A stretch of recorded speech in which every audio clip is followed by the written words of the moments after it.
Bismillahirrahmanirrahim. Assalamualaikum warahmatullahi wabarakatuh. Saya Nanda Afliana Latifah dari kelas 10 MIPA 4. Di sini saya akan mempresentasikan tentang PowerPoint yang sudah saya buat yang berjudul Menjaga Kehormatan Diri dengan Menjauhi Pergaulan Bebas dan Perbuatan Zina. Yang pertama, apa itu pergaulan bebas dan zina?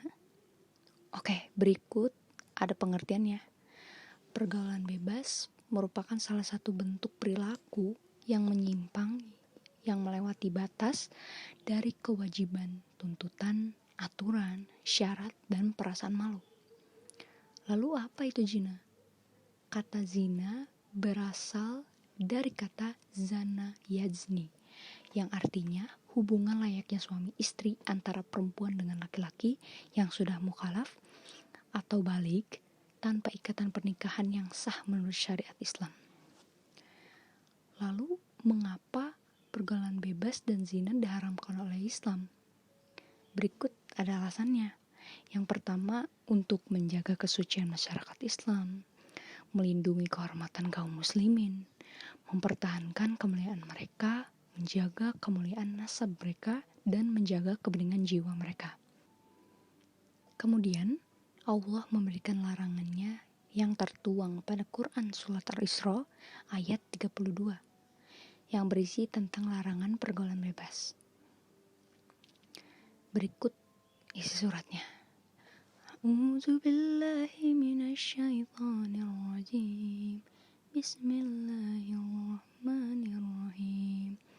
Wala taqburus zina innahu kana fahisyah wa sa'a sabila sadaqallahul azim. Artinya, dan janganlah kamu mendekati zina. Sesungguhnya zina itu adalah suatu perbuatan yang keji dan suatu jalan yang buruk. Kemudian ada hadis tentang larangan mendekati zina. A'udzu billahi minasyaitonir rajim. Bismillahirrahmanirrahim.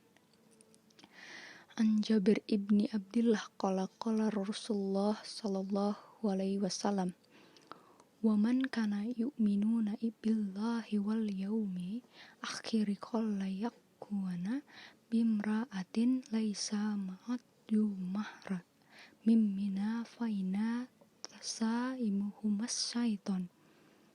Artinya, barang siapa yang beriman kepada Allah Subhanahu wa taala dan hari akhir, maka janganlah berdua-duaan dengan wanita yang tidak bersama mahramnya, karena yang ketiga adalah setan.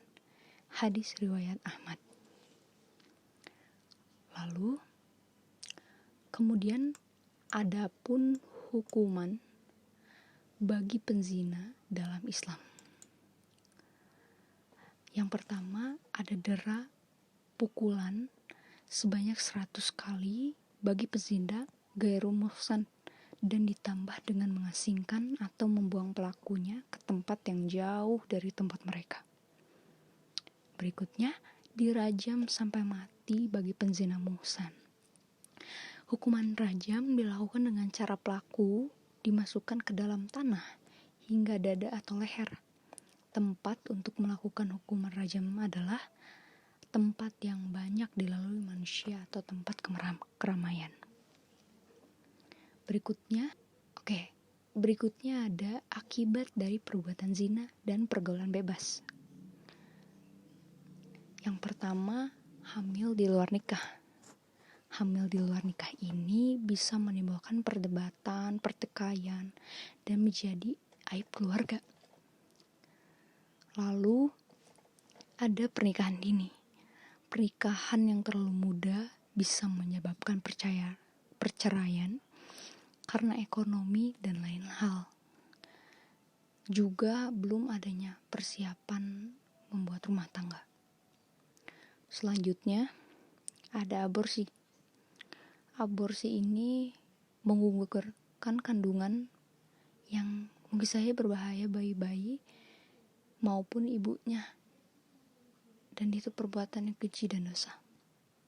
Selanjutnya ada HIV/AIDS, penyakit virus, penyakit yang disebabkan oleh virus yang bisa menular lewat pergaulan bebas maupun zina. Penyakit ini bisa mematikan. Selanjutnya ada stunting. Stunting ini adalah kekurangan gizi kronis yang terjadi selama periode awal pertumbuhan perkembangan anak. Ya, mungkin saja pada saat ibu mengandung anaknya, mungkin anaknya kurang diberi asupan gizi dan nutrisi yang cukup. Karena mungkin ibunya atau ayahnya itu adalah seorang pelajar yang belum mempunyai pekerjaan yang tetap. Jadi kurang ekonominya dan akhirnya terjadilah stunting. Lalu merusak masa depan anak. Nah, anak yang lahir dari perbuatan zina akan mengalami tekanan psikologi dan menghadapi kehidupan yang sulit karena tidak memiliki identitas ayah yang jelas. Bagaimana membuat kartu keluarga? Lalu ayahnya disebut siapa? Belum ada kan? Ya, makanya itu bisa merusak masa depan anak dan juga psikologisnya. Nah, kemudian cara menghindar dari pergaulan bebas dan zina. Yang pertama, mempertebal iman. Yang kedua, takwa terhadap Allah SWT. Mungkin yang ketiga, bersibuk diri dengan hal yang positif. Yang keempat, diperhatikan oleh keluarga. Dan yang kelima, berteman dengan orang yang membawa kita ke arah yang positif. Yang keenam, menutup aurat. Karena menutup aurat itu adalah kewajiban setiap muslim. Mungkin sekian dari saya. Mohon maaf apabila ada kesalahan kata dan kekurangan. Saya Nanda Fuliana Latifah, pamit undur diri. Terima kasih. Wassalamualaikum warahmatullahi wabarakatuh.